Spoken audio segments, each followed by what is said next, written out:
أعوذ بالله من الشيطان الرجيم بسم الله الرحمن الرحيم یا اللہ جو میرے پاس ہے صدیق کو دے دے۔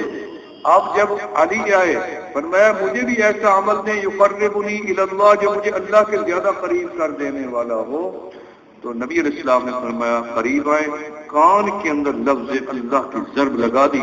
حضرت علی فرماتے ہیں میرے سینے میں اس توجہ سے، نام کی برکت سے ایسا نور پیدا ہوا، جوش پیدا ہوا کہ میں پسینے پسینے ہو گیا، پسینے سے شرابور ہو گیا، میرا جسم کانپنے لگا، ٹانگیں کانپنے لگی، خوف زدہ ہو گیا۔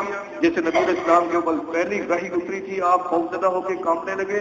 حضرت علی فرماتے ہیں میں بھی خوف زدہ ہو کے کانپنے لگا، ہوش نہیں رہا، دماغ میرا ساکت ہو گیا۔ میں وہاں سے اٹھا، دیوانوں کی طرح مجلس سے باہر بھاگا، کیونکہ جو پردے کھڑے ہوئے تھے نبی علیہ السلام نے ایسی ضرب لگائی وہ پردے بھی ہٹ گئے۔ فرماتے ہیں میں جب کنویں پہ پہنچا تو میں نے کنویں پہ ایسے کر کے رک گیا، میں نے پوری توجہ کنویں پہ ڈال دی۔ جب میں نے توجہ پہ کنویں پہ ڈالی اور دھیان کیا تو کنویں کا پانی جوش مارتا ہوا کنارے پہ آ گیا۔ ارے موسیٰ علیہ السلام ایک جگہ سے گزرے، ایک آدمی مجنون دیوانہ تھا، باتیں کر رہا تھا، اے میرے مولا تو میرے سامنے ہوتا میں تیرے بالوں میں کنگھی کرتا، میں تیری جوئیں نکالتا، میں تجھے سرما ڈالتا، ایسی باتیں کر رہا۔ دیوانہ آدمی تھا، عشق میں فنا تھا، فنا فی اللہ کا مقام تھا۔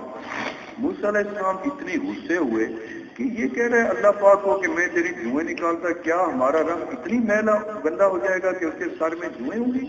تو غصہ آیا، غیرت سے بات کی، موسیٰ علیہ السلام نے اس کو تھپڑ مار دیا۔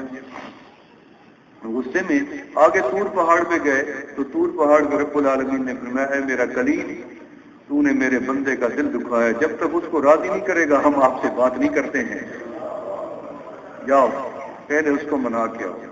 اب موسیٰ علیہ السلام آ رہے ہیں، اس بندے کو تلاش کرتے، وہ تو کود رہا ہے، چھلانگے مار رہا ہے، مل تک پکڑا ہی نہیں دیتا۔ موسیٰ علیہ السلام اس کے پیچھے ہیں۔ اللہ کے بندے رکو، بات سنو، کیا بات ہے؟ میرا تو یار میرے سے ناراض ہو گئی ہے، میرا تو مولا میرے سے بات نہیں کرتا ہے، مجھے معاف کر دو، میرے سے غلطی ہو گئی۔ کہیں گے نہیں اے کلیم، اے موسیٰ کلیم، نہیں ایسی بات نہیں ہے، میں تیرا شکر گزار ہوں کہ تو نے مجھے تھپڑ مار دیا۔ کیوں کیا ہوا؟ اس نے کہا پہلے کچھ پردہ تھا، جب تیرا تھپڑ لگا وہ بھی پردہ میرے رب نے ہٹا دیا، وہ بھی پردہ ہٹ گیا، اب تو پردہ ہی کوئی نہیں ہے، وہ میرے سامنے ہے، اس کے سامنے ہے۔ ان تعبد اللہ کأنک تراہ فإن لم تکن تراہ فإنہ یراک۔ اور آپ کو دیکھنا چاہتے ہیں نا تو پھر اس دل کی آنکھ کو کھولیں، جب نظر آ جائے۔ یہ بات نہیں ہے، کیونکہ یہ حدیث ہے، یہ مقام احسان ہے۔